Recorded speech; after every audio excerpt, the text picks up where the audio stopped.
Welcome one, welcome all to episode 219 of the Xbox Expansion Pass, recorded on March 16th, 2024. I'm your host, Luke. Oh, wait, not Luke Lohr, the Insipid Ghost. This is Captain Logan, but I am still with the Luke Lohr, Insipid Ghost. I am joined today by him because he is feeling a little down in the weather. The allergies have really gotten to him. I don't know what allergies are, so I'm still confused in learning about this. It's a growing experience for myself, but I will be trying to do my best to give you what he would give you if this were just a normal episode. So in this week, we're going to be talking or taking the time in a quiet week of news to reflect on some of the new recent releases that have arrived to mixed reviews. Xbox exclusive Palworld is open to investment, and we tackle listener questions. Please enjoy. I got you on that one. Yeah, you really did. Luke, we like to start the show with words of kindness. Mm-hmm. And I wanted to see how you're doing. How are you holding up there, buddy? Greetings from the land of pollen. I think this pollen allergy thing has gotten me to an actual sickness. Which is kind of a bummer, but I'm drinking my tea. My wife, she's replacing me as her date. We're supposed to go see Wanda Sykes tomorrow. She's replacing me on the date. She already said, she's like, you're too sick to leave the house. I was like, okay. Oh, man. So here I am. Yeah, you know, I'm getting some good rest. Could be worse. Yeah. Well, you're playing some stuff, so I know you can't be too terribly upset. Yeah, the thing that came in was a nice consolation prize. If you got to be down and out sick, at least you get to play something new. So that was fun. We'll talk about that next week for sure. Well, I wanted to kind of kick things off here. We've got an interesting week worth of news. Yeah. And one of the things that I thought was welcome, but a very odd thing to find ourselves talking about was photo mode. Because I don't know about you, but I tend to like photo mode. I like to use it on a regular basis, depending on how gorgeous the game is. And if it doesn't have one, it feels like a quite the miss. But it tends to be kind of an assumed thing, especially over on like PlayStation single player games. But given that a lot of what we play is multiplayer, I was very surprised to hear that Senua's Saga Hellblade 2 is going to have a photo mode. So Ninja Theory set out some screenshots using photo mode on socials, and they're really impressive. I thought these were really beautiful. I can't wait to see, like, I really do need to go back and like finish up that first game, because this Hellblade 2 is just going to be absolutely beautiful. And I'm very, very curious to see like if I can actually connect with it the way I started to when I first kind of kicked things off. But I wanted to kind of toss it to you and see, are you like a big photo mode guy? Do you love like kind of sitting there and like working with the different angles and the vinaigrette and, you know, trying to find like that perfect angle or composition for a shot?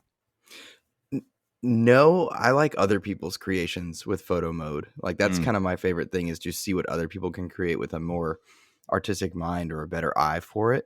Yeah. I really do think photo mode is dope. I love when games have it. I've been surprised by any number of different like images that I'll show up on my social timelines, and I'm like, this is photo mode in Spider-Man or whatnot. One of the games that's coming out soon has a photo mode, and I'm anxious to see what people put together for that.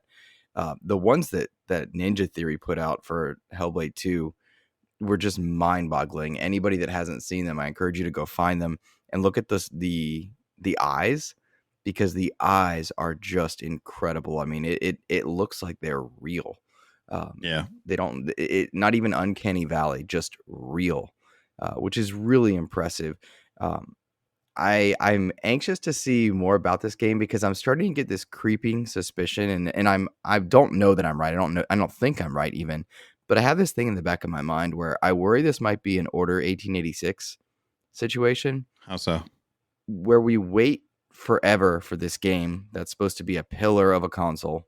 Mm-hmm. You know, like the Series X was showcased with Hellblade first.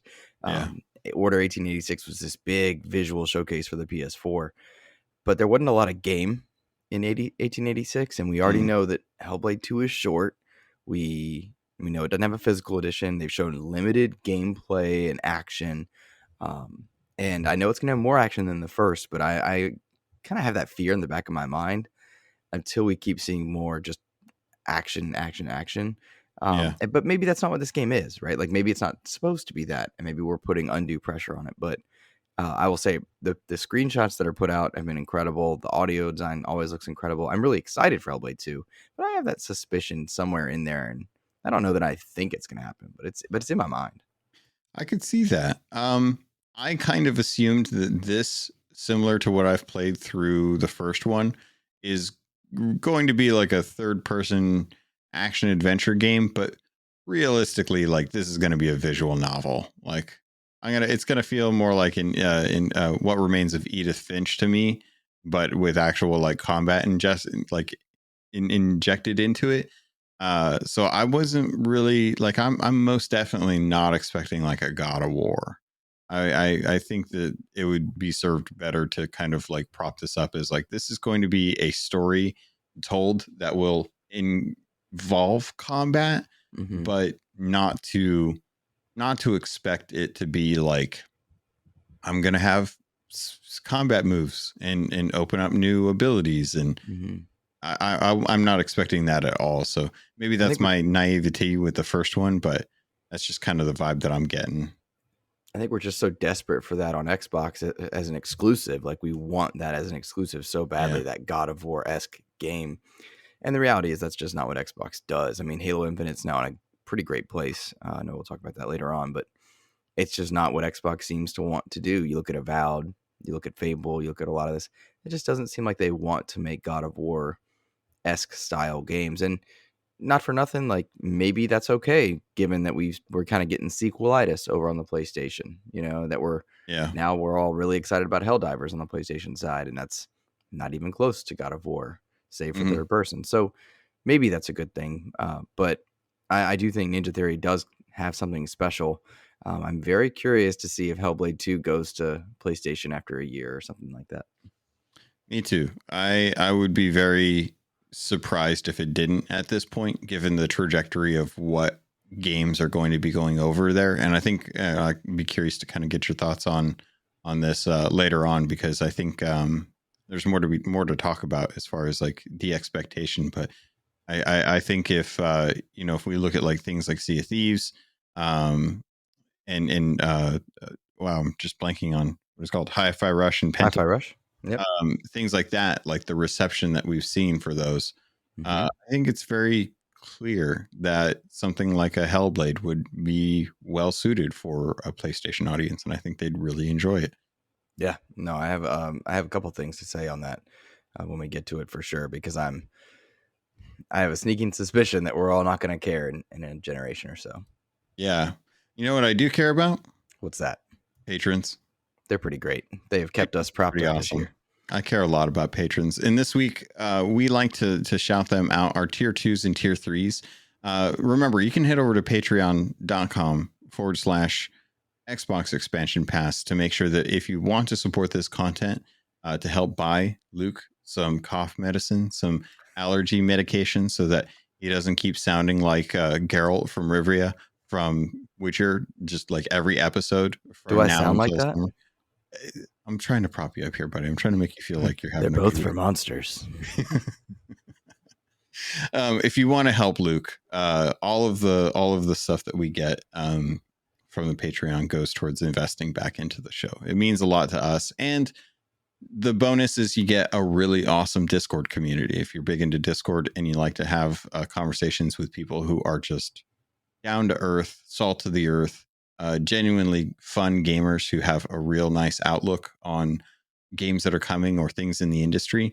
I would say that our community over at the Discord for the patrons is top notch.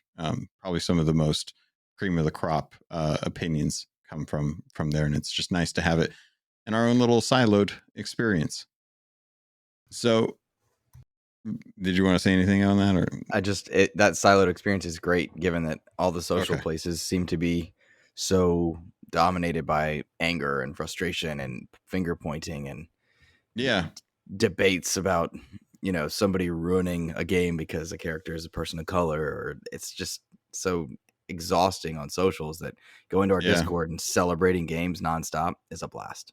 Yeah, no kidding, man. I genuinely spent like 10 minutes the other night trying to find something positive on Twitter and just kept scrolling and couldn't find anything positive. So finally I was like, screw it. I have a cat and ice cream and jazz music. I'm good. There you go. This is me trying to put some positivity out into the world. Yeah. But yeah, it's great to have that, especially, yeah. Sea of Thieves just recently announced that they had one of the NPCs in the game transition. And lore wise, it makes sense. We have a pirate appearance potion in the game, so you can change your appearance. But we had an NPC recently transitioned from female presenting to male presenting. And there's a lot of rejoice over that. And they actually like call it out in the game through the dialogue. And it's like, oh, that's nice. It's subtle. And a lot of people will know like who that character was, but now we know who that character is now. And to this day, still see people being like, why are you doing this? Like, why is it, why you gotta, and it's like, maybe because representation is a positivity kind of thing. You know, maybe we have just more than like a couple things represented in games. Well, I like to be angry at things, Logan. And the moment I heard that Sea of Thieves was coming to PlayStation, it was a dead game. The moment I heard that Sea of Thieves had a character transition, dead game. Oh my gosh. Hi-Fi Rush and Pentiment, when they showed up on other platforms, Xbox died. Man, I know we're still doing this show and still playing games on those systems and still playing those exact games pretty regularly, but still, like dead. We got early access. We got really early access. It's a dang, man. I didn't realize I was gonna have like Twitter talking to me today. Sorry, man. This see, this is why we need cold medicine, because it helps Luke not feel angry. But I did want to call out again. Possibly.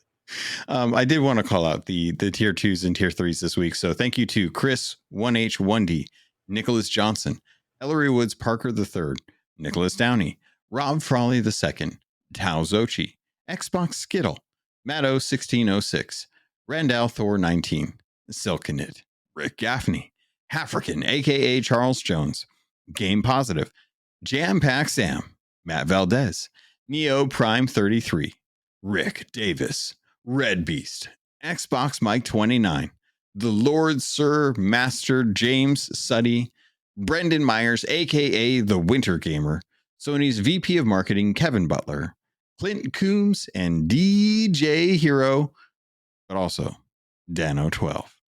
Thank you all so much. I really appreciate your guys' love and support. I know Luke does too, but he's saving his voice for the actual topics that he knows he's going to have to try and share some thoughts on. Just to let you all know too, a little bit of housekeeping. And I know everyone loves when people say a little bit of housekeeping on podcasts. But if you guys get a chance, there is a fantastic interview from Tales of Kinzara out over on the YouTube side. And I'm pretty sure it's out on audio as well too. But if you guys get a chance, man, hearing from Abu talk about passionately about his game and stuff is really amazing. And I've been following his like Twitter feed over the last like week or two, and he is just making the rounds, man. He is doing the press tour. He's out there talking about this game. It's beautiful, man. You love to see someone so excited. We were first. About it. Yeah, we were first. We were the first ones to get an interview. So if you want the purest, non-refined, the rawest experience you could possibly get, if you like that kind of like bareback interview style, this is where you want to go. This is the kind of thing that you want to see, that kind of action happening on screen or in your ears. Yeah, that's what you get to hear. Also, Logan, take the reins of the show. My voice is dying. Bareback. Yep, that's what I didn't say. I didn't say it was going to be. I didn't say it was going to be clean. I just said it was going to be happening. Sorry, Red Beast. Yeah, don't. Yeah, sorry, kids. You'll learn about like cowboys and stuff later in life. Also, just to let you know too. I don't actually have it. No, I don't. I don't have my merch with me. This feels weird. Luke, I don't like this. We have to stop the show. I don't have my merch with me right now. Nah, you're okay. You're all right. All right. It feels weird. I usually have like my wallet or my container. But one's getting washed. I have my other container here, and I don't know where my wallet is. It's probably in my jeans. But we do have merch. So please make sure if you guys get a chance, head over to renworks.myspotify.com/collections to find the Xbox Expansion Pass merch. I actually love it more than most merch for stuff.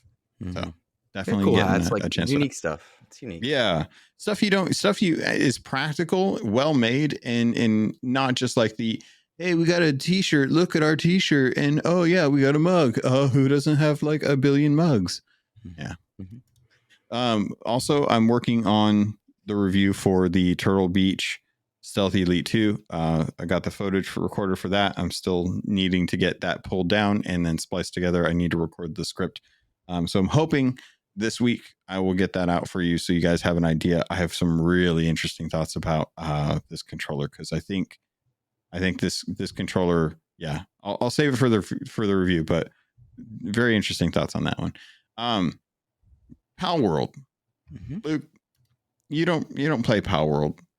I do not, but I know a lot of people in our Discord do, and certainly a lot of other people do. You're not a Palworld person, but it's kind of surprising considering that there's 25 million people out there who are like, yeah, I like the Palworld. 25 million is insane. You look at like Helldivers, which is a hit. Palworld, it's like triples that. It's wild. Yeah. Which is wild because it's like you think about like all the different things that it's trying to do and how it's not really like a cohesive game. It's just like it's like having silly putty or like clay of different colors, and you're just like mixing them and mashing them together, and eventually you're gonna get this gray ball of clay, and you're just like, oh, that's what happens when you put all the colors together. It looks like this. Whereas you look at like Helldivers and you're like, oh no, that is a very put together game from head to toe. Like everything. It's funny very well thought out. Because like Palworld is this mishmash of genre types and it works so well. Yeah. And then you look at a mishmash like Skull and Bones, which is a number of genre types, and it doesn't work, right? Like you've got the tree cutting thing from your boat, which is odd, some of the material stuff, and it just doesn't work. And it's funny how games can come together or really miss the mark on stuff like that. And because they're a small team, I think Palworld was able to.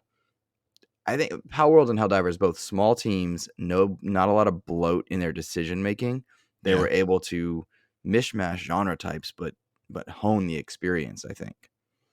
Yeah, it's really interesting to kind of look and see like when you have a solid foundation for an idea and you work towards that goal and you don't feel like there's a whole lot of people pulling you in different directions. Because I think that might have been the burden of Skull and Bones. You know, they had the idea. The inception was pirate open world sailing game, and so much of like that game's development just felt like it kept getting drawn out or reiterated on, or they didn't quite know what they wanted to do. And over time, there's just so many people like, we need to get a battle pass in here. We need to get cosmetic transactions to purchase in here, and stuff like that. And you can see how Palworld is just like, no, we just wanted to make a game.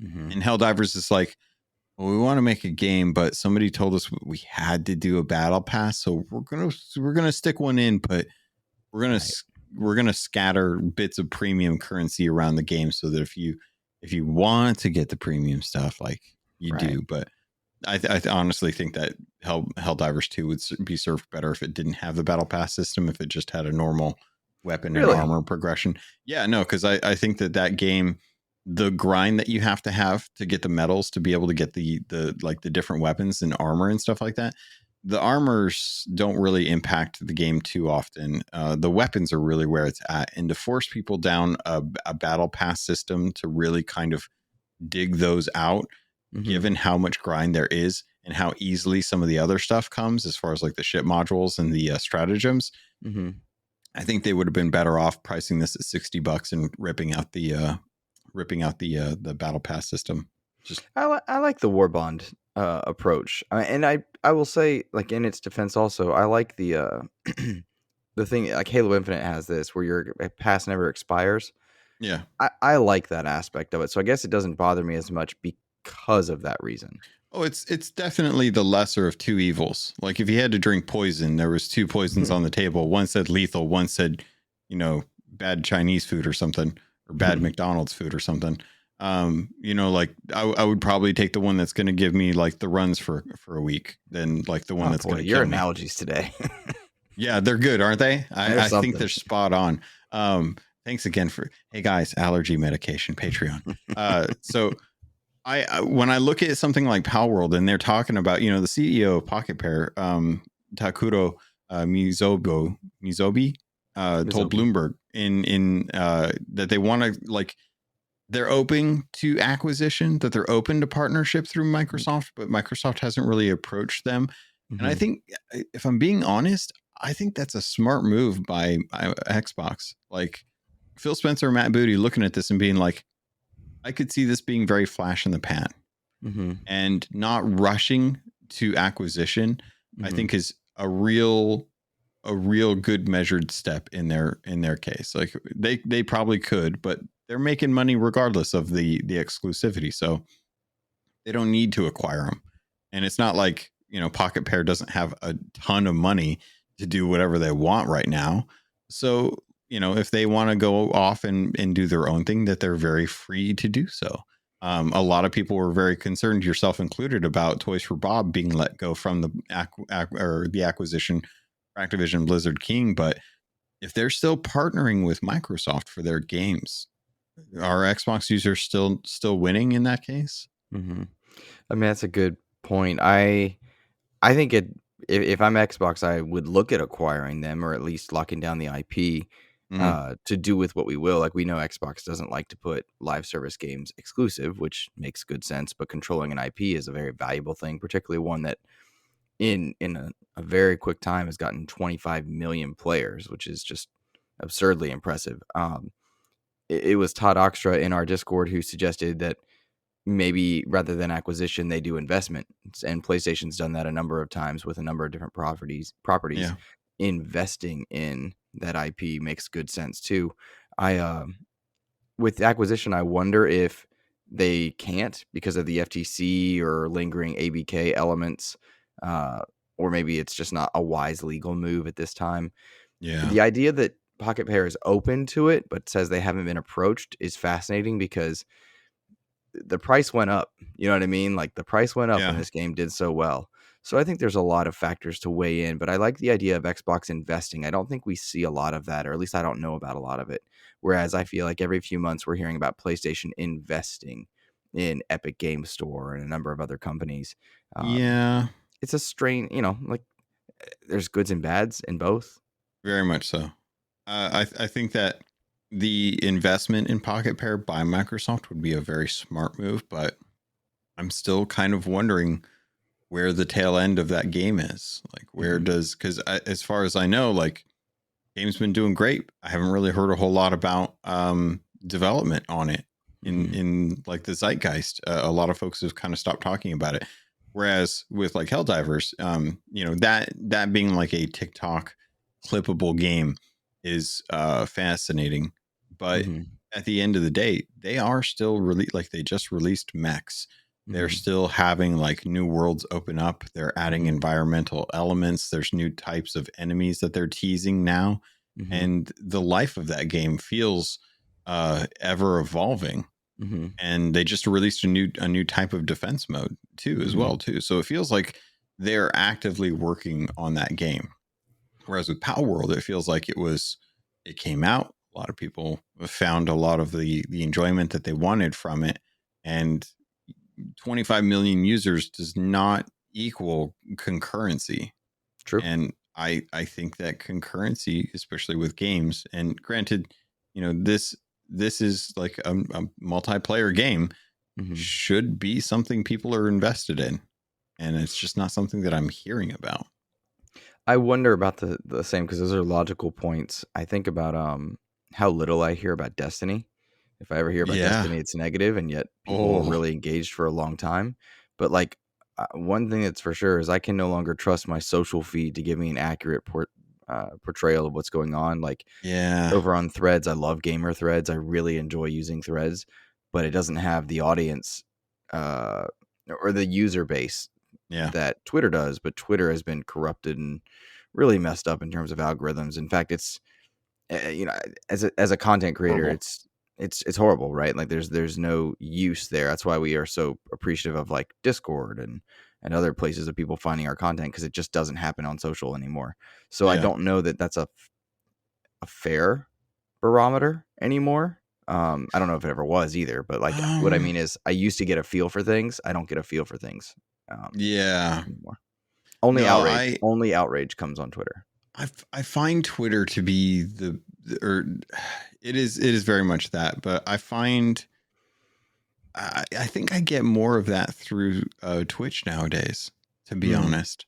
Like I feel like Twitch is kind of where a lot of attention has shifted away from Twitter. Twitter feels very much like it's just turned into this real cesspool. And unfortunately, I think because of the acquisition by Elon Musk, and a lot of like his choices have soured soured the grapes. And it's just like at that point, it's like, there's nothing, there's no clean. You're just gonna have to toss out the whole thing at this point, which is kind of a shame. But yeah, trusting Twitter to be like a good zeitgeist when so many of the influential people in the industry who have helped kind of like craft the narrative around gaming have left, it leaves that void there, and you're kind of left wondering like, okay, what's the actual like temperature of this game? Right. Regardless, whatever Palworld is doing, that team's got to be swimming in money, swimming in possibility, and that IP's got to be pretty strong. And like, look at the number of Pokemon spin-offs or mishmashes of genre in Palworld itself. Like, they could explore some of those pretty substantially, in a great way. So I hope that IP continues to do well. I hope it's not a flash in the pan, because I like the idea of new ideas doing well. I like when I see Helldivers do well. I get sad when I see companies like WB do what they do to some of their IP. So I like new ideas. I want those to continue. So it's something to track for sure. And small teams, small budgets doing big things is pretty great, given how many times we see big budget titles just swing and miss. It's true. I really like the fact that some of these and on it, if it were up to me, man, if I was a Mizobi, I'd take that money, I'd distribute it amongst the small team that I've had and be like, all right, you guys are good, retire, do whatever you want, but you don't have to. If you don't want to work anymore, then you're good. We got the money, because I think that's what they wanted at the end of the day, right? Yeah, probably. Next on the docket, I wanted to bring this up because this is kind of a scary thing. Like we were just kind of talking about Microsoft acquisitions and some of the things that we would want to see Microsoft do if possible. Embracer Group, the dirty word of the games industry right now, is selling off Saber Interactive, which really kind of infuriates me. Because they're the ones that are working on Space Marines 2 right now. And Space Marines just got Call of Duty skins, which I purchased. Much to my chagrin, I realized that the Space Marine got it, or Call of Duty got Space Marine? Oh, sorry. Call of Duty got Space Marine content, Warhammer 40K stuff. And it looks great. I mean, I really love my Sidewinder. It looks fantastic. I'm almost done with the event for it. But it is the thing I am doing while I wait for Space Marine 2. So this, unfortunately, this was an article that came to us from Windows Central. Thanks to Samuel Tolbert for writing this up. Embracer Group is selling developer and publisher Saber Interactive for a listed price of $247 million. An absolute drop in the bucket for Microsoft that I will comment on later. But the sale includes multiple subsidiaries as well, including New World Interactive, Nimble Giant, and Slipgate, which honestly, like, New World has a new content drop coming, I think, or they just had a content drop. I just reinstalled it. And then Slipgate is the Portal Halo that no one realized they wanted until we didn't have Halo for a long time, and we needed like a nice injection of Halo into our life. So Slipgate was fantastic for that. But the sale also grants Saber Interactive the option to bring the Metro developer 4A Games and Pinball FX Studios, Zen Studios, which Zen Studios is still like one of my favorite interviews of yours. Fantastic developer who manages to get like some of the coolest IPs for their pinball boards. Yeah. Which is just, it's absolutely amazing. Like seeing some of the IP come through on there. And I still think I still have my little Switch thing where I can like turn the Switch and slip it into a little dock in Tate mode somewhere around here. But yeah, that's a fantastic studio. But according to emails seen by Bloomberg, excuse me, Saber Interactive has already decided to bring 4A Games in Zen Studio. So I'm hoping that that's the case, because if they do, then whoever helps kind of pick up Saber Interactive, which is, that's a good get right there. That's like, Warner Brothers looking to sell Rocksteady and WB Games and stuff. It's like that would be a really smart investment, in my opinion. But I hate Embracer Group for doing this, because it throws Saber Interactive into the how do we handle this situation at a time when they should just be able to focus on games. Like that was the whole point of Embracer Group, was to allow studios just to make games. It's very frustrating to watch, because we had all these cautionary tales about Microsoft acquisitions and what damage it could do to the gaming industry. Meanwhile, Embracer is destroying studios left and right, gobbling up IP and then mismanaging and doing poor things with them. At least with Toys for Bob, we were able to realize like, oh, the studio wanted this. At least with Microsoft, we were able to see they are voluntarily supporting the unions. They're not God's gift to gaming, Microsoft, but like it seems like they're handling their acquisitions with far more respect to the developers than not. I mean, everybody's had layoffs and it's been brutal, but something about it in hindsight feels like, it feels like Microsoft's handling it far better than some of these other companies, and Embracer has just destroyed it. I do think Saber has a good opportunity, given that they're getting the Metro developers, given that they get Zen Studios. I think 3-4 big things is staying with Embracer. They're the ones that made those really good racing games, Redout. Oh man, I love the Redout series too. Same. And I really hope that Saber's okay. I hope that they're able to keep making stuff, because in large part I've enjoyed Saber's work. Yeah. Didn't they do the Turok remakes in the Witcher port? I'm thinking, I can't remember for sure. I know Space Marine's like their big eye thing here. I know they did I know they did the Witcher port, which the Witcher port to Switch is like it's black magic. Let's be honest. There's some things that probably had to have been murdered ritualistically to be able to get that game to run on Switch. I don't know how, but I'm sure that there's probably a paper trail. Switch running anything these days is surprising to me. Like, I don't even mean that as a diss. It's shocking to me what some of these they do magic, right? Yeah. And you said last week that some studios, they like, it's not that you can't do it; it's that you're a bad developer. And I was like, but like when you look at what some of these studios can do, it's just it's insanity how talented they are. It's just talented, and like there is some truth to the way you're saying it. Absolutely, like Battlefront Collection, 64 gigs. Like, are you kidding me? The PS2 games. Like, what are you doing, Aspire? Like, some developers are not talented enough for the projects that their leadership puts on them, and some are incredibly talented and mismanaged, and both are failures on the gamer side, and they only damage the properties and the people involved. Yeah, I constantly think about that announcement of Stargate Knights of the Old Republic, and how I was like, that's not going to be a thing that happens. You said Stargate. Did you mean Star Wars? What did it? Oh my God. You said God. Stargate.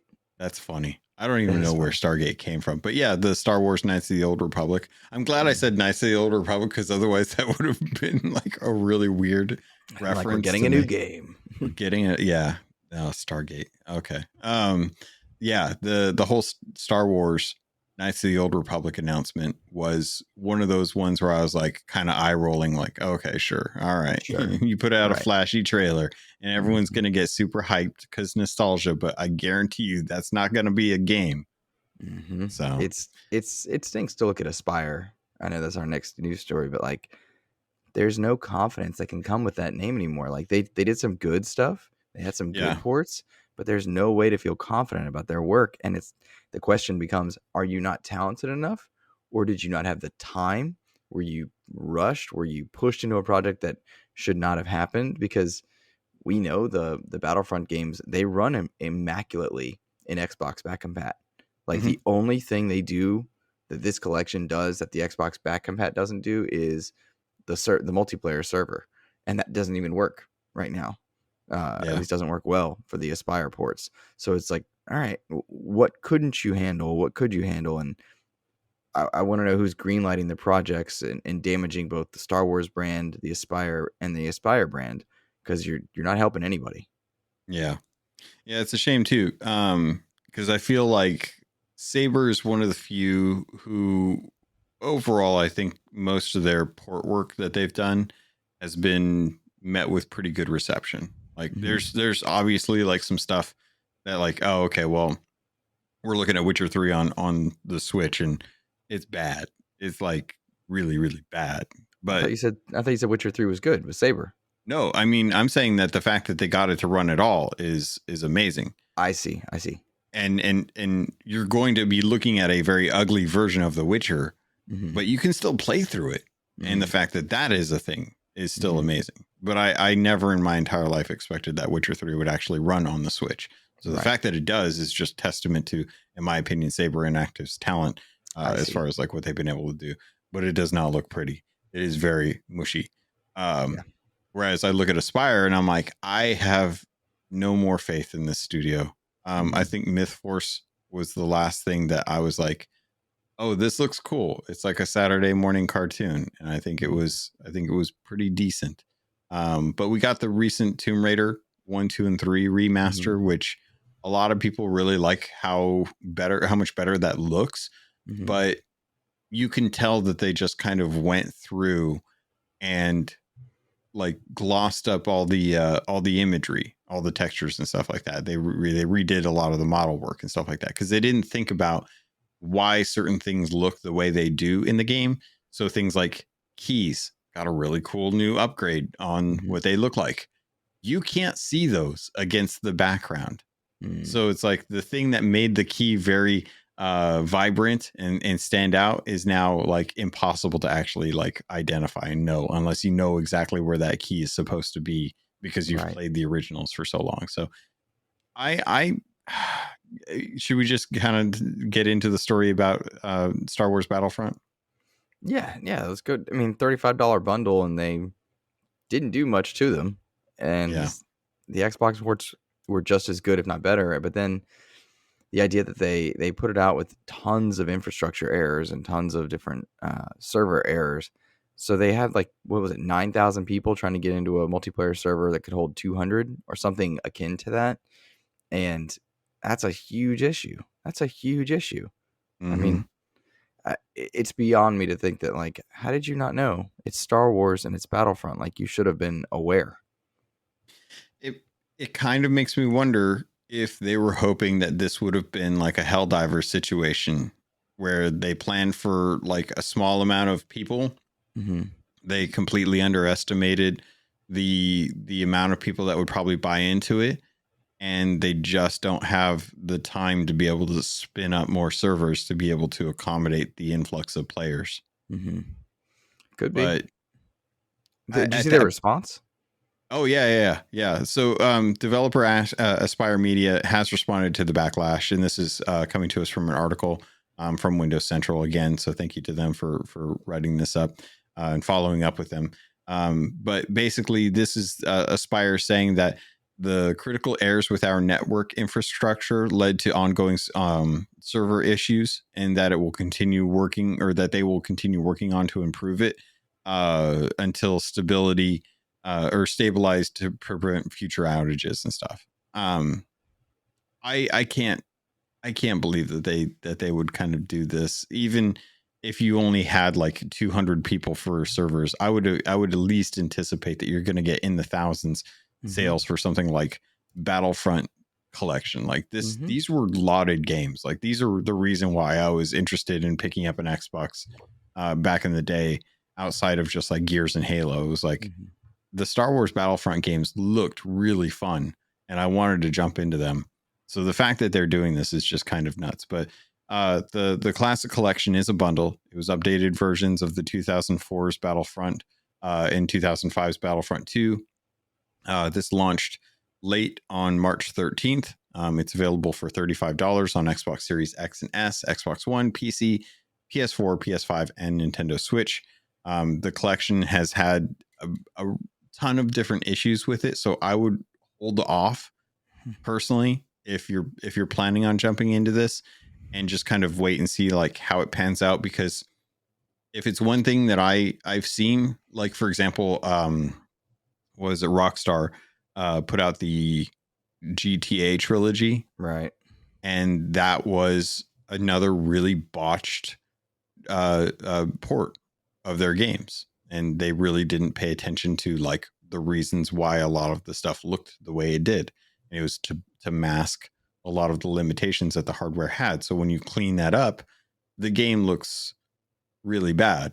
It doesn't have nearly as much of the atmosphere as it does now. Since then, that GTA trilogy has actually been cleaned up really well, and they've had a really good representation of it, kind of looking the way it should have when it at launch. But I guarantee you, like people are going to remember how that launched and that state, and that's what's going to stick out in their mind.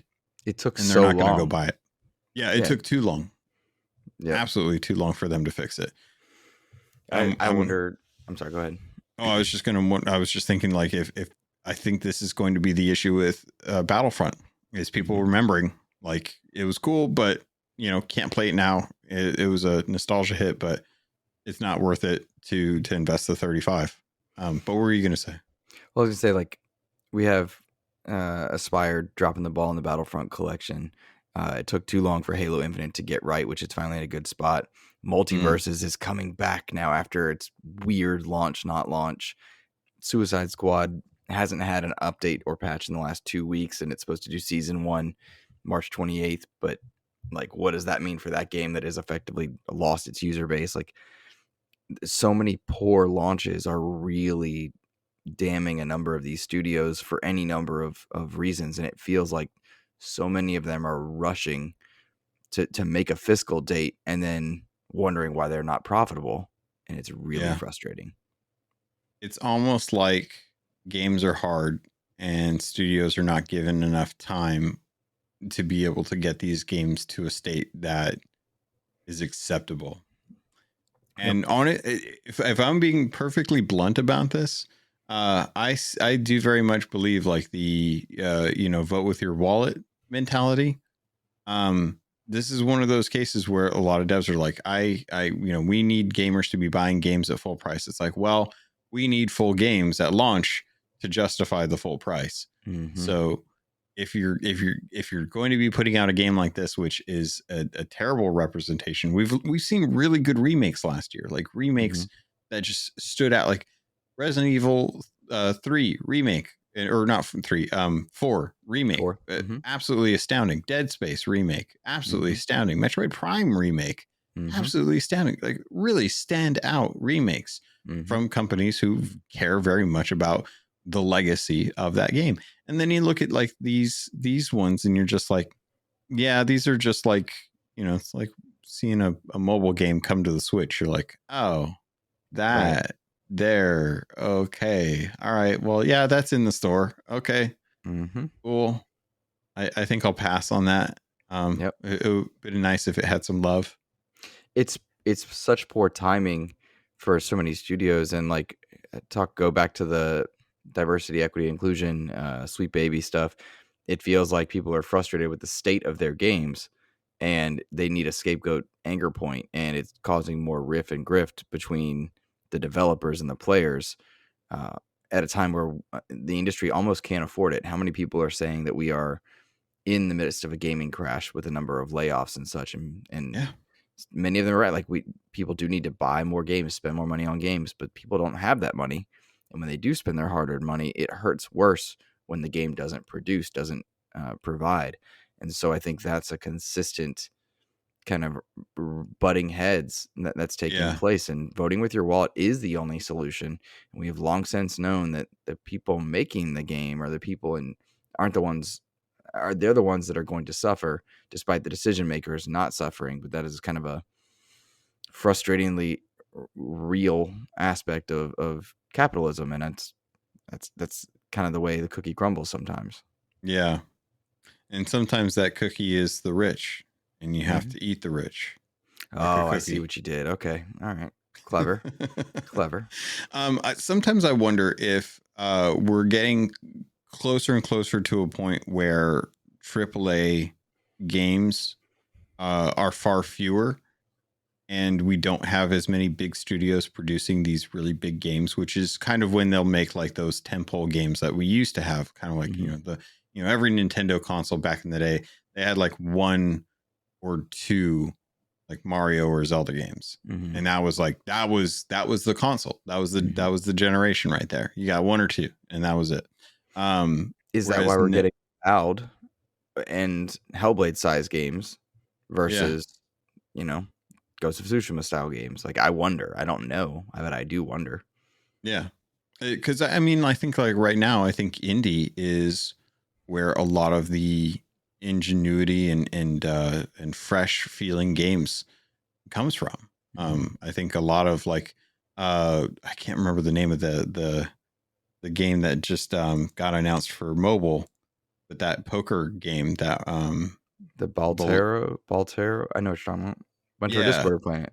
Yeah, a bunch of folks playing it on Steam. It's one of the biggest games to come out on Steam, and they just announced that they're going to be making a mobile version, which is probably perfect for that game because it's like a poker roguelite or something like that. And I haven't dove into it, but I think that something like that is what we're hoping to find more of in the gaming sphere. Like a lot more indies are getting attention nowadays, and it's good because it's showing that indies are where the new ideas are happening, and that the kind of old stuff, the stuff that we're used to, is the stuff that the AAA is kind of leaning heavily on.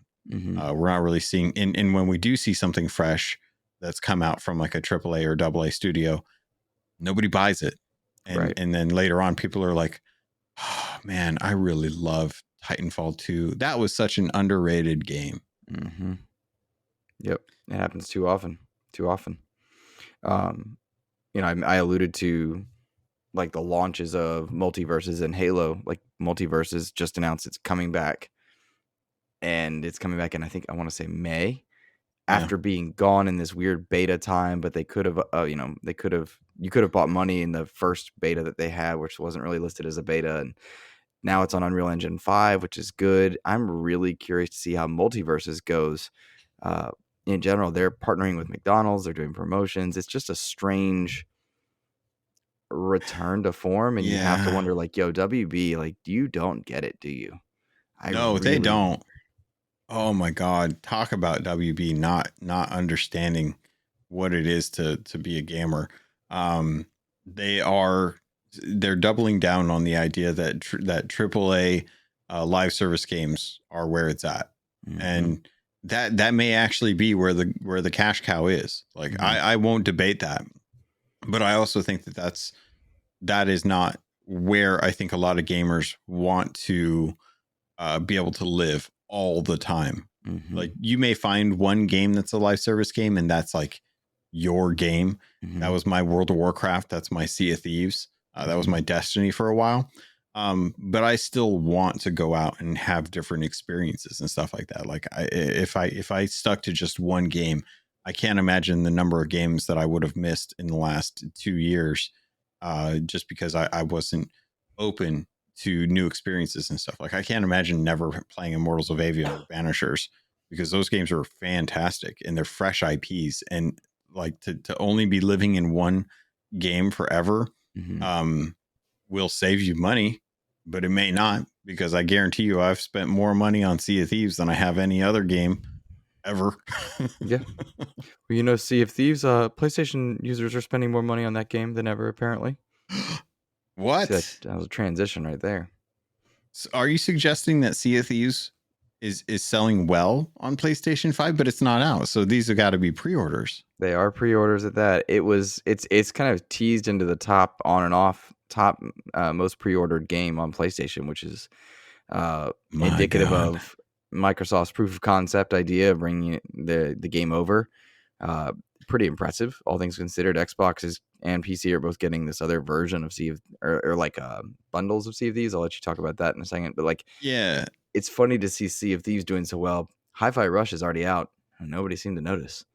Nobody wanted to talk about that. But I think that's because Hi-Fi Rush is like one of those known quantities. Like you already kind of know what you're getting for it. So not a lot of people talking about that. There's not a lot of hype. Whereas a lot of people are like looking at Skull and Bones and being like, this ain't it, bro. This ain't it. Although I do think that Skull and Bones is still a really good game for what it is. I just think that a lot of people didn't want that. And I think it's suffering from the same thing of like, this isn't the present that I wanted on my birthday situation, kind of like how Suicide Squad was. If they strip, yeah, that's a good analogy. Yep. I got one. I got one good analogy today. But Sea of Thieves is topping pre-orders over on PlayStation 5. Shout out to all of my Sea of Thieves community friends out there. We will do whatever it takes to get cosmetics. Whatever it takes. It doesn't matter what it is. Is there a story here? What are you referring to? Buddy, do you want to know about the cookie conspiracies Tell of me. Sea of Thieves? Okay, so well, first off, it started back in 2018 when Chips Ahoy, a US-based company, released cookies with codes on the bottom of the packaging for an Obsidian set that was very hard to come by, because the original cool-looking set for the game was the Black Sea Dog pre-order pack, which we are not getting for the PS5 version. And people had to go out and hunt down these packages of Chips Ahoy cookies to try and get these codes, these Obsidian cookie codes for their set. And I remember buying packs upon packs to get codes for my UK-based fans so that they could actually get these, because you couldn't get them outside the US. Fast forward to 2022, lo and behold, Oreo releases a custom Oreo set just in the UK and outside territories, not in the US. A US-based company releasing cookie sets outside the US. Can you believe it? So a lot of us had to go out and find friends, quote unquote, in other territories where Oreos, specifically, I think Germany was the easiest one to find friends in, who could obtain these needed login codes to be able to get these cosmetics. Sea of Thieves fans will do anything to get cosmetics, because that is all we have. There's no power progression in Sea of Thieves. So when they flaunt cosmetics in front of our face, yes, we are asking each other, hey, do you know anyone that's got a PS5 that could log in for me on the beta if I buy it through my account? Like, I'll just give you my login information. You log into your PlayStation 5 and just get on a boat real quick so I can get access to those, because the cross progression is going to give me the cosmetics on my Xbox side. These pre-orders are Xbox fans, Luke. Yeah, I was about to say, like, this sounds like a lot of Xbox fans are just jumping over to purchase in. How long before you think this game ends up as part of a PlayStation Plus tier? Ooh. Does it end up, like, will PlayStation allow that? I mean, look at the show. The show is in Game Pass day one, never in a PlayStation Plus tier for PlayStation, because they hate their gamers. Whereas Xbox, they're my best friend. Guys, Phil Spencer's my PlayStation best Plus. friend. Come on. What is going on with PlayStation Plus? Just put your games in there, man. Like, what are you holding out for? What's the hope? For the life of me, it consistently baffles me, and this is like kind of a bigger topic, but like Nintendo abuses their fans. Number all one the seller. time. All the time. Yeah. If anyone is in doubt of that, like I don't know what realm you live in. PlayStation certainly hasn't been. They don't go out of their way to treat their consumers super well by comparison to Xbox, and yet Yeah. Xbox stays in a resounding third place, which to me really speaks to the power of IP and just how much IP can resonate and a mismanaged IP can fail. Halo being the mismanaged IP. Um, between the shows, the movie, the launch of 5 and then Infinite, like consistently, IP is more powerful than how you're treated as a customer. And Yeah. it's just wild to me. And I'm curious if anybody else notices that. It occurs to me at least once a week.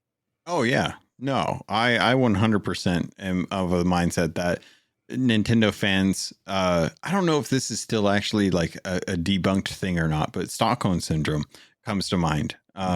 Where I feel like Nintendo fans have been abused for so long that they understand like they're in a bad relationship, but they just can't get out. They just feel like they can change Nintendo if they're nice enough and tolerant enough. Mm-hmm. But yeah, Nintendo, great IP, fantastic hardware designs, terrible customer relations or customer facing stuff. Like it's just it's horrible for them. I feel so Yeah. bad for them. They feel so. I feel abused just by thinking about my Nintendo friends who are like, I can't wait for the next Pokemon, and they're grinning through the pain. Mm-hmm. It's rough, man. And same thing with with PlayStation users. PlayStation users are like in a drought of first party content, and they're like, nah, we still got the best system. Rocking back in their chair, like, guys, It's I good. I love you, and I hope that your company treats you better with whatever new president comes in, because man, did they I can't say the phrase I want to say, but man, they messed things up over there. They I really don't know did. if Sea of Thieves comes in to PS Plus at any point. I think Microsoft is going to continue to eat those purchases, because at the moment, Sea of Thieves coming in at $40, which is Mm-hmm. exactly what I expected it to be, because that's what it's been at for Xbox for a very long time. Mm-hmm. Originally $60 game. The premium and I can't even think of what the there's Deluxe, like maybe? two deluxe. Yeah, I think there's like a premium and a deluxe. Don't ask which one's the better one, because those words are worthless. Uh, those two versions have DLC, or not DLC, but like Emporium content and in-game Right. content to justify the cost if you don't already have those cosmetics. So if you want some fresh stuff going into the PlayStation version, those are good ways to do that. They have stated that those bundles will be made available at some point separately for Xbox users. So if you want to upgrade your version to like a premium or deluxe version, they've said that that is something that should be coming as well too. But it is really cool to see, because I think even like with the top tier, which again, premium or deluxe, you tell me, which one do you think is the better one? No idea. Exactly. Mm-hmm. Whatever the top one is got a season or a bundle pass, or what is it? A plunder pass Mm-hmm. token for season 12. Mm-hmm. So going into that, if you get the highest version, you're already going to have the plunder pass for or the season pass for Sea of Thieves for season 12. Mm-hmm. The game, it's interesting right now to kind of get into like how people are reacting to it, especially because it just got easy anti-cheat added Mm-hmm. along with their game developer kit upgrade. A That's lot of coming to Halo people, too. I The know, easy anti cheat. Yeah. yeah, very surprising to see. Like, hey, maybe easy anti-cheat, not so terrible. I know that there are things that can prevent your game from launching if you Mm-hmm. have easy anti-cheat on a game that you want to play, but I'm going to call the morality of your decisions as a PC player to maybe Mm-hmm. take a look at what kind of programs are on your computer. And maybe Mm. that's why easy anti-cheat doesn't want you opening the game. Interesting.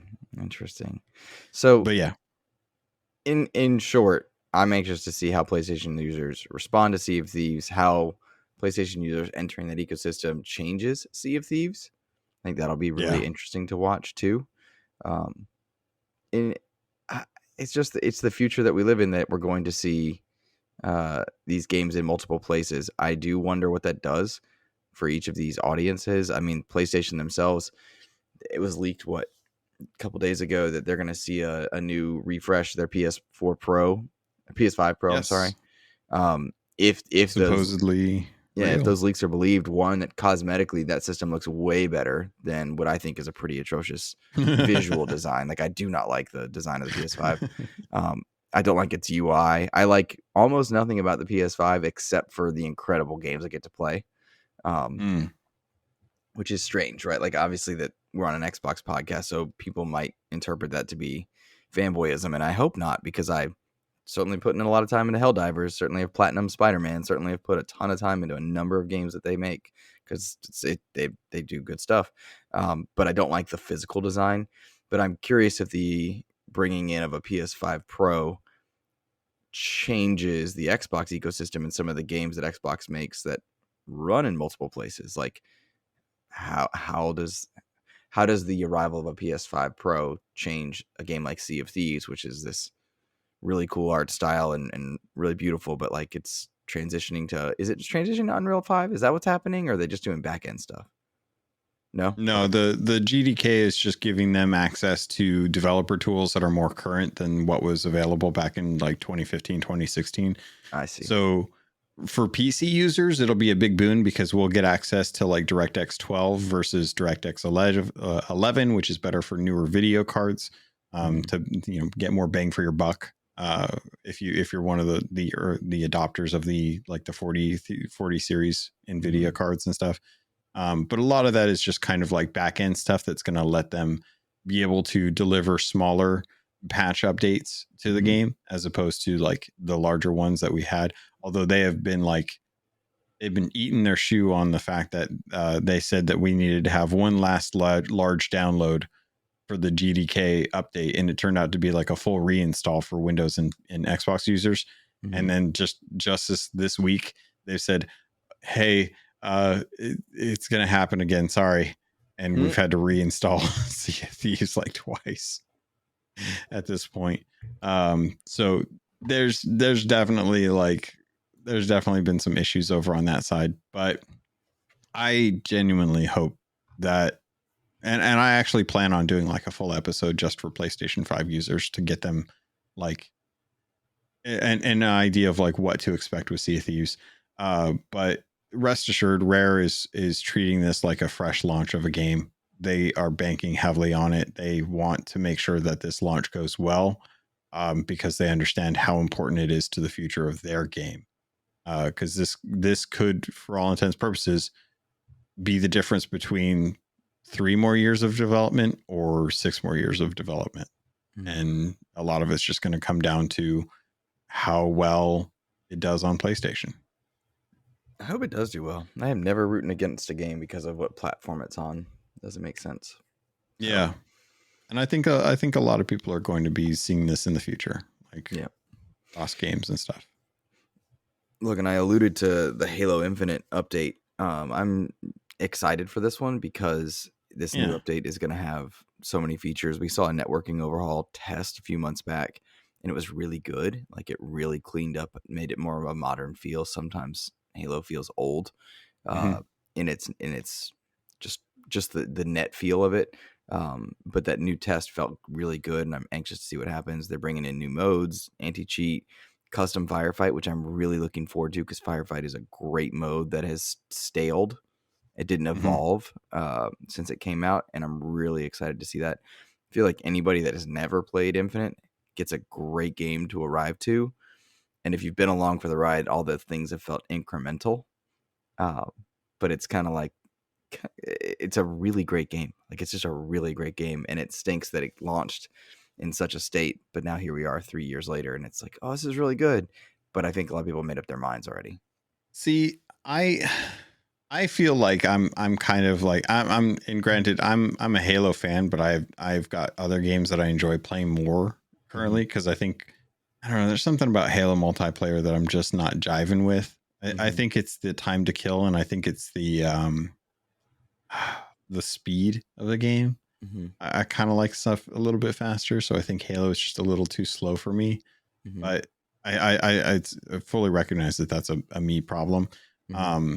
But when Infinite launched, like the campaign was amazing, the multiplayer was amazing. The thing that brought Halo Infinite down was the seasonal progression, which I called out like early during the flights as something that I was like, okay, the UI sucks, and the way that they're designing this battle pass system is going to fail. Like it's just not fun to do these challenges. It detracts from the point of the game, which is the objectives. Mm-hmm. And to see them go 2 years with trying to like find its footing and understand like what they want to do with this, um and seeing the Master Chief Collection team come into the studio and kind of take the helm, I think, of like Infinite's multiplayer, you can take a look at the free content that they're putting out and be like, dang, they're putting a lot out for people, and they're not asking for like additional fees or anything like that. There's obviously stuff in the store, but seeing things like this where they're addressing core functionality of the game to ensure that the longevity of it launch like stays in a positive state, and to see like the HGC kind of ramp up this week, and see like they're doing Twitch drops for it and stuff, so you can get some new cosmetics for your Spartan and vehicles.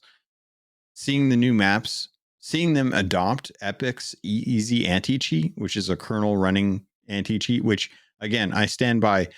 You don't need kernel level anti-cheat, but when you don't have a team dedicated to just anti-cheat and pulling like bot data and trying to build an anti-cheat that does not require kernel level access to the game.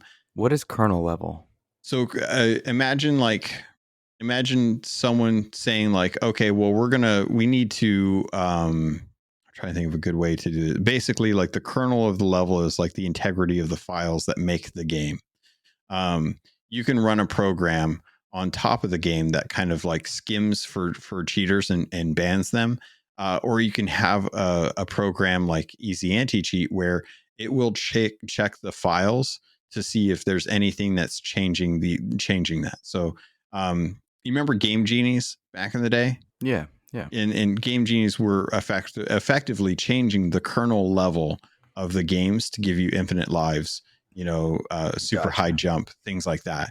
Mm-hmm. That's what Game Genie was kind of doing. That's kind of what a lot of hackers use nowadays, is stuff that just changes the game at its like core functional level. Mm-hmm. And Easy Anti-Cheat is one that kind of just keeps an eye and scans that on a regular basis to ensure that no changes have been made to the base of the code. I see. Okay, that makes sense. Which I recognize can be intensive for computers. Like if you have an older system, Easy Anti-Cheat may be causing a slowdown from time to time or lock up your game. And it's not a perfect system, but it's definitely a out of the box, ready to go program that you can have on your game that will ensure that the number of people that are going to be impacted by issues with running Easy Anti-Cheat are far fewer than the people that are going to be impacted by cheaters. Gotcha. And I think that is an acceptable margin of error. Gotcha. Okay. All right. But yeah, looking forward to this. If you decide to jump back into the custom firefight matches, I'd be curious to check that out and see what's going on with that. I'm excited. I'm excited too. And the show season 2 has got me jumping back into Halo from time to time. I really liked season 2. I haven't watched the last episode, but for all the losses that season 1 gave, 2 is not bad at all. So that's good. I just re-upped my was it Paramount? Mm-hmm. So I'm going to be sitting down and digging into that in the coming week. Gotcha. Well, everything without Quan Ha is pretty good. So that's good. It's a shame that character is terribly written. It's a shame that character exists in Halo. So bad. So bad. No apologies. It's a terrible character. There could have been cooler characters for sure. Yeah. Yep. Just looking forward though, I am curious to see like what would happen with like a season 3. Like, will they go season 3? I hope so, because I'm liking season 2. I think season 3, if you can get the budget, because they're alluding to something pretty big, and so Yeah. I want people to watch season 2. Do not watch season 1, because the direction they're going means that 3 could be pretty dope. So Can they just delete season 1 and say that season 2 is the start? they should. They should. Luke hates season 1. That's all we need to worry about. That's right. You know what I'm kind of curious about? What? We've talked in the past about games like Anthem. Mhm. Everyone, kind of loving what Anthem did Mhm. to an extent. Like I think Anthem still has a ton of flaws, and I still think that game was badly made. But there were definitely some things from that game that I think were really cool. I'm kind of looking at this next game, Outcast, New Beginnings, and getting a bit of Anthem feel for it. Yeah, no, I saw Outcast came out. I don't even know where to look to request codes for that one. But it's out. Outcast is it's a game that like it would kind of pioneered third person open world games way back in the day. It had 2 remasters at various points, and now this is an entirely new game. It's an actual sequel that launched to pretty good reviews. OpenCritic at 69, Meta at 70. IGN gave it a 7. Shack News gave it an 8. Xbox Era only 5.5 out of 10. So I'm really curious. This looks like it lives in the AA space, but I really like the videos that I'm seeing of like the flying and the flying around this open world. I think that's where you're getting the Anthem vibe from. This is a game that I'm going to check out eventually. I think we've got another or a big game on our plate that I'm looking forward to and checking out right now. That is going to take a bit of time to go through, but Outcast is one that I'm anxious to check out. Like I would, if we had gotten a code, I would have been like, "Yep, this is definitely one," because I'm really interested in it. But I'll probably check that one out when it goes on sale because it just looks cool and that flight looks dope. I do want to play it. Yeah, so this one's coming out from Appeal Studios. Not the greatest track record, but it's being published by THQ Nordic. The game looks like it's kind of it feels kind of like, a little bit like a budget Avatar. Yeah, AA. It's pure AA. Yeah. But yeah, you get a character or Cutter. I just blanked. Cutter. Oh my gosh, I'm blanking on his name. I'm gonna find it real quick. Just Cutter. Just Cutter sounds cool. Well, just Slade. But he's Cutter Slade. Cutter Slade. Yeah, it's a very 90s name. And it's so the premise of it is that Cutter Slade has been like resurrected. He's been brought back to find that the world that he knew, 25 years ago or however long ago is now completely stripped of all of its like life and resources. And a lot of that was probably his fault because of the people that came in after him. So very Avatar-like in that sense. But it's up to you to kind of like help free the indigenous people and kind of restore balance to the planet. This game has a jetpack and it has like a wingsuit, and it looks like it is just one of those fun third-person open adventure games that you would expect out of like a Ubisoft, but made by a company that actually kind of created the franchise. So it's not just like one of those like, we're just making a mishmash of stuff and seeing if people like it. It's like, no, actually, this is like a legit game. And it's like a legit take on, what would happen if someone realized that they were kind of like the reason why this planet had been enslaved and strip mined. And what are you going to do about it? So the original was back in 1999. I think I saw it like the original is like $2 or $3 on Steam right now. It's on sale. And this one's like a $60 game. So still kind of like in that budget territory compared to the $70 games that we're getting now. But it looks interesting. And it's just over the shoulder, third person action, open world adventure game where you go around shooting things. And I don't see how people could go wrong with that. If anyone listening picks this up, please drop a comment over on YouTube or let us know on socials or in Discord, because this looks like a game that I wouldn't spend full price on, but I would definitely dive in on sale. Yeah. because kind of to go back to our conversation about like how far our dollar travels and like what games we're able to spend and like if it's worth the price. But I thought it was cool to see this game come back, particularly after Palworld and Helldivers live in that AA space and they're doing so successful. So I hope Outcast does well. I'll be honest, if this was a $40 game, I'd probably jump in a lot sooner. Same. That's exactly what I'm thinking too. You know, I think that we've got a pretty good wrap on this, but we did get some listener questions. We and did. I would be lying if I didn't address these because I mentioned it in the opening that I definitely did not botch. So Edward Varnell writes in and says, what makes Xbox appealing to you? And you can't say Game Pass. LOL. How do you /would you, or how do /would you celebrate it as great console /brand for video games? Would you ever do an episode to celebrate and just be positive about it? This is an easy one for me. But I can vamp for you if you want to give some thought on this, or do you have an answer ready to go? I have a couple answers. I bet they are similar.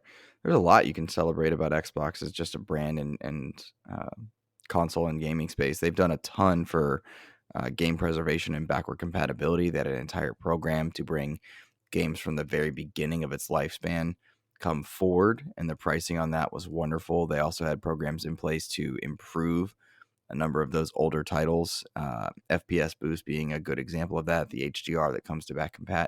So many older titles are so easily played on Xbox from the first and second generations that if I'm on PlayStation or Nintendo, I'm envious of. I think that's really great. I think the controller is bar none the best controller in gaming right now. I think the DualSense is pretty good, but I don't think it's quite up there on the same level as the Xbox controller. I think if we're still being positive, aesthetically, both the S and X are pretty great. The S is super affordable and lets you get in on a wonderful level. And cloud gaming opens up the doors for a number of different ways to play in multiple places. They're continuously partnering with PC makers, with Steam. They're letting their games be accessed by more and more people. I think Xbox has a lot that you can say they do very well that both PlayStation and Nintendo should explore, and we're already seeing both of them do just that. So yeah, outside of Game Pass, those are my answers. Yeah, I'm right there with you. I think there's a lot to really celebrate about this console. I think the fact that there's simple things that I take for granted on a regular basis. Cloud save access. Being able to go from one console to another and quickly pick up a game that I have on quick resume from the state that I have it in on the other console. Absolutely amazing. I think that's something that, you know, in a mindset of where a company looks at it and says, we want to sell you more than just one console. We want to sell you a couple consoles, and that way you can have your consoles in multiple rooms. Means a lot to me. I think that's why a lot of folks are interested in the PS Portal, is because they only have one PlayStation, and that PlayStation is stuck in one room, and you don't always get access to that one room. So the really nice TV with the PlayStation that you have is completely worthless if your kids want to sit down and watch Blue's Clues, or not Blue's Clues. What's the one? Bluey? Bluey, I think that's the one. Is it Bluey? All right. Bluey. I know kids shows. They're watching they're watching YouTube videos on Roblox. There we go. Nerds. But I think things like that are things that I take for granted on a regular basis that I would say is appealing to me. Xbox does something with their games that I don't see too many companies do, and that's the Buy Anywhere program. That's Play Anywhere. Or Play Anywhere.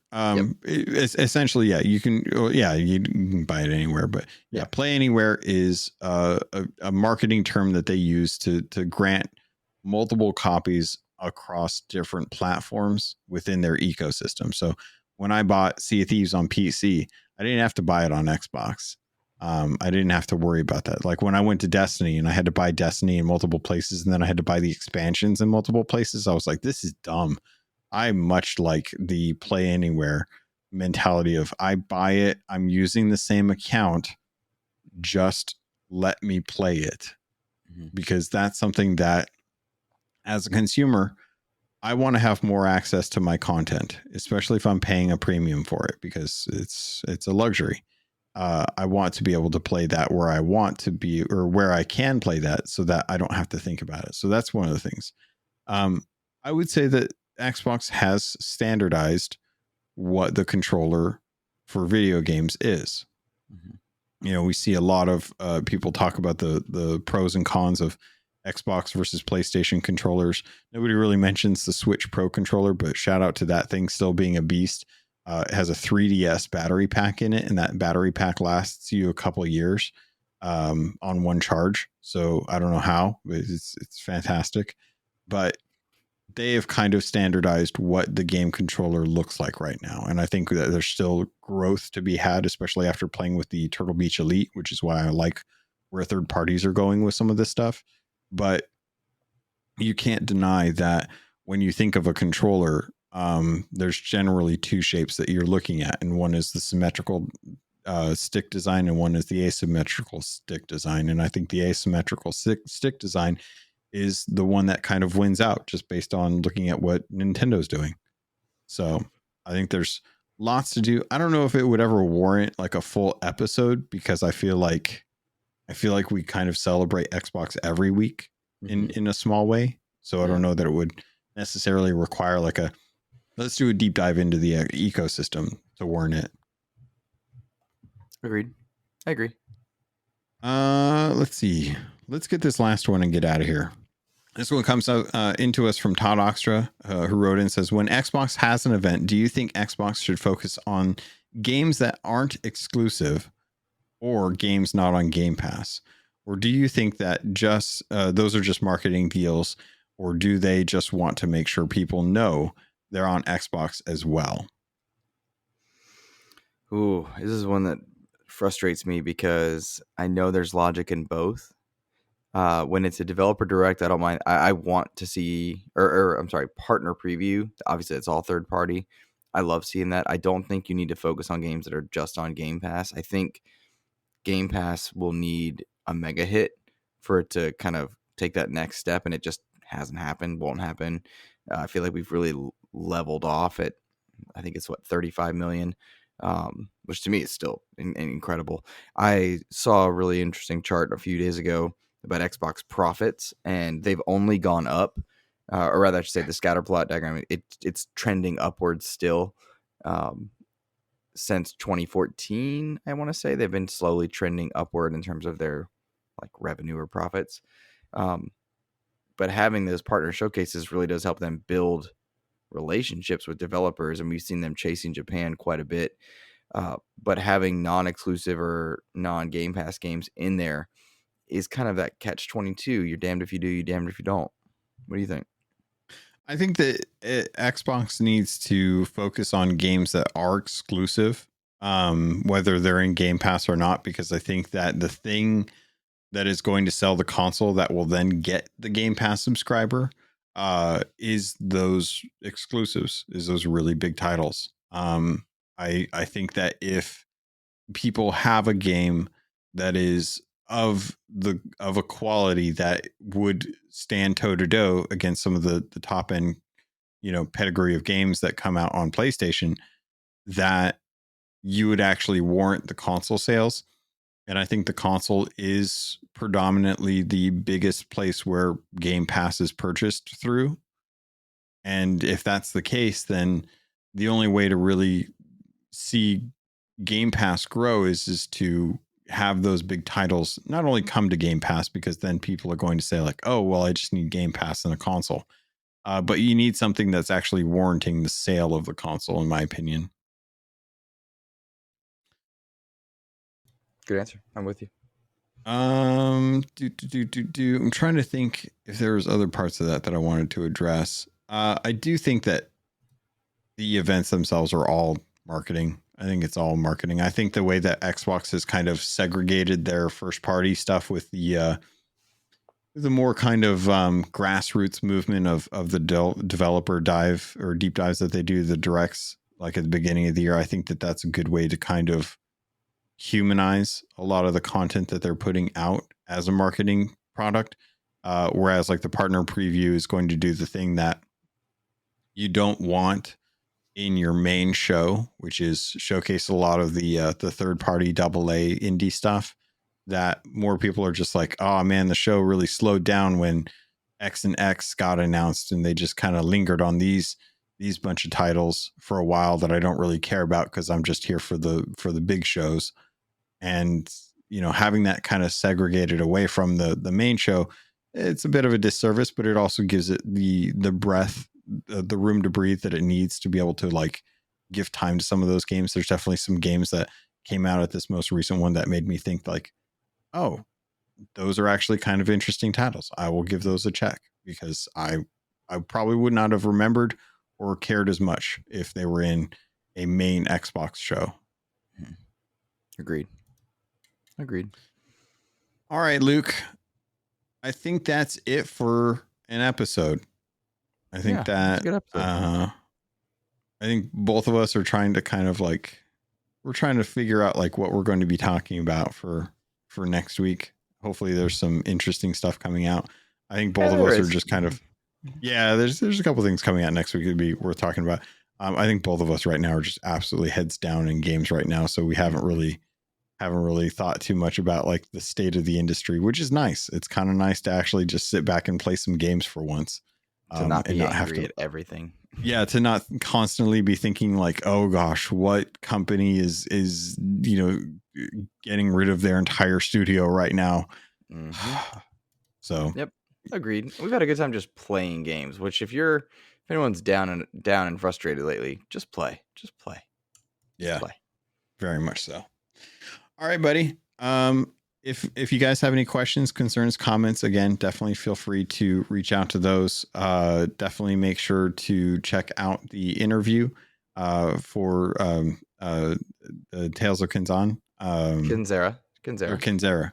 Mm-hmm. Messing up everything today. It's almost like you just woke up early for us. Well, it's most definitely the taking the lead on on the show that I was like, yeah, I could definitely do that. But hopefully you guys are suffering through this with grace and give me some leeway on this. Luke will be back to top-notch form for next week's episode, right, Luke? Yeah, because he's got a lot to talk about and I don't have access to it, so it's gonna be a lot on you. No, it's fine. I'm not slighted in the slight, or I'm not upset in the slightest because I know that what I wanted was not what we were going to be able to get. So I'm totally good with that. Now I want to know. I'll tell you afterwards. Okay. All right. But anyway, that's going to do it for this episode. So thanks everyone for listening. Be sure to, if you get a chance, it's stupid and I hate doing this, but if you're able to support us just by clicking the like button, sharing the episode, letting us know what you think. I really love to get that honest feedback from the populace with these kind of things, because so often than not, you feel like just kind of like you're sharing your opinions and you're not really being fed ideas or thoughts from other people. And I think that that's really important for growth. And I'd love to hear some from feelings and thoughts from people in the comments. That's going to be it for us. Have a great rest of your week. Thank you. Take care. Bye.